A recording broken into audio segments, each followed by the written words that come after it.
Hey, it's Angela from the blog Angela Marie Made. Today I'm sharing all about polyurethane, how to apply it, and my favorite poly to use on wood. One of my favorite ways to get a beautiful and protected wood finish is to use polyurethane as a top coat for wood projects. Just like with wood stain, there are two main types of polyurethane. There's water-based polyurethane and oil-based polyurethane. They are available in different sheens, including semi-gloss, satin, and flat. Oil-based polyurethane is best for creating an amber color wood finish with a rich, enhanced grain of the wood and stain color. It looks really beautiful on brown wood stain colors. Here's an example of using oil-based poly versus no poly. You can really see how it brings out the richness of the wood.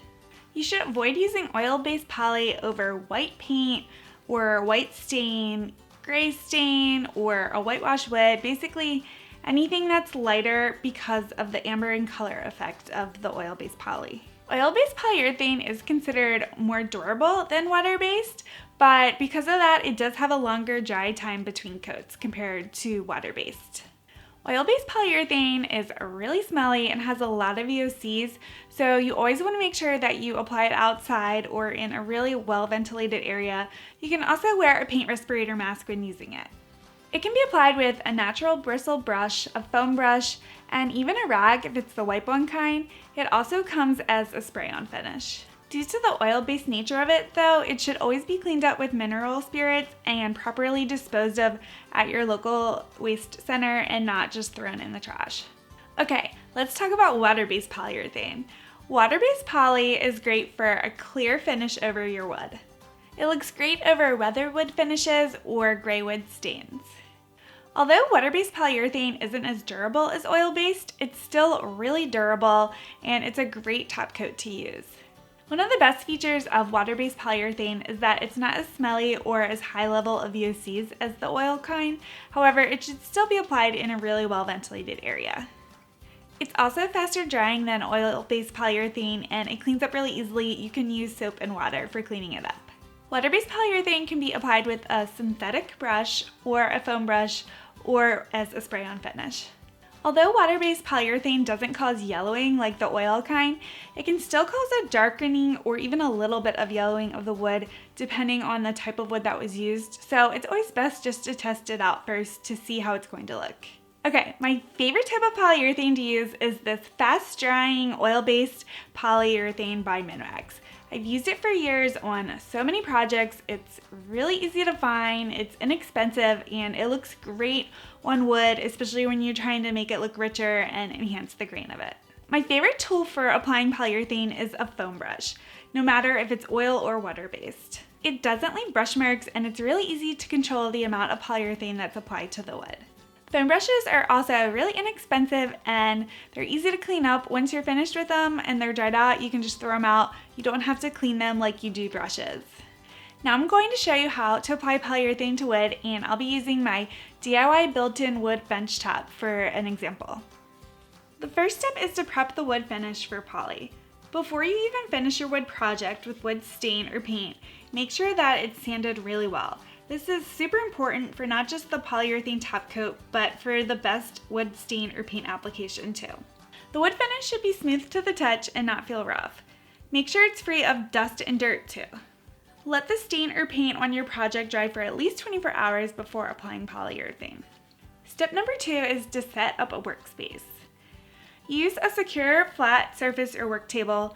I like to set up a pair of sawhorses and a plywood board from the home improvement store in my backyard.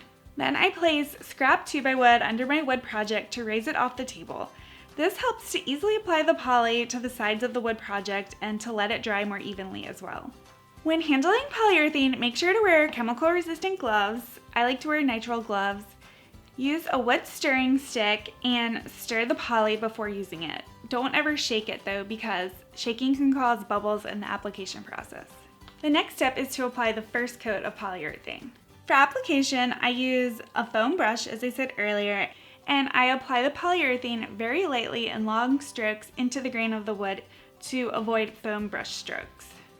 If the polyurethane goes on heavy in any area, just go back over the area lightly in a long stroke. This is especially important to do on the top edges after you apply the poly to the side edges.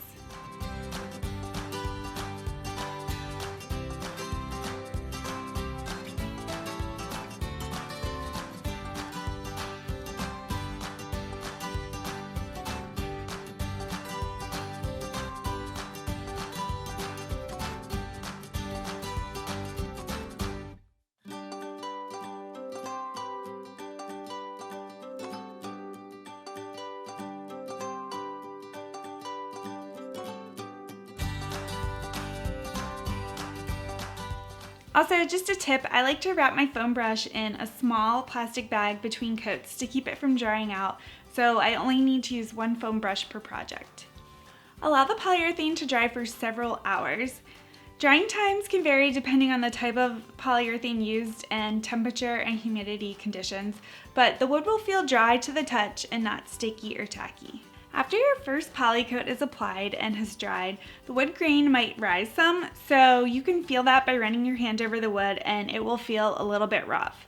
Just use a 220 grit sand block or sandpaper and lightly hand sand over the piece.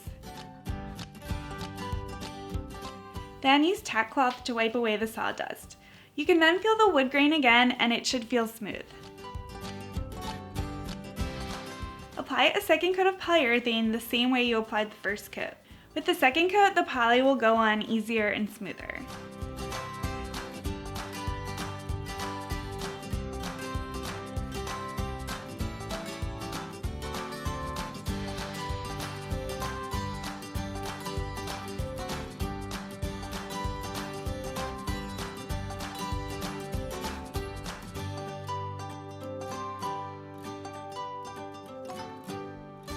Allow the second coat to dry.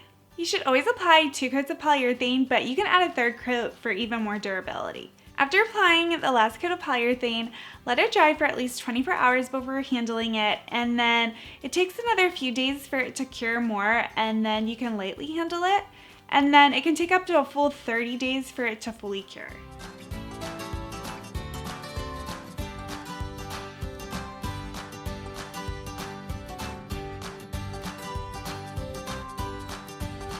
Well, I hope this tutorial on how to apply polyurethane and all the details about it has been helpful. Let me know if you have any questions in the comments below, and please subscribe to my channel for more DIY videos. Thank you again for stopping by.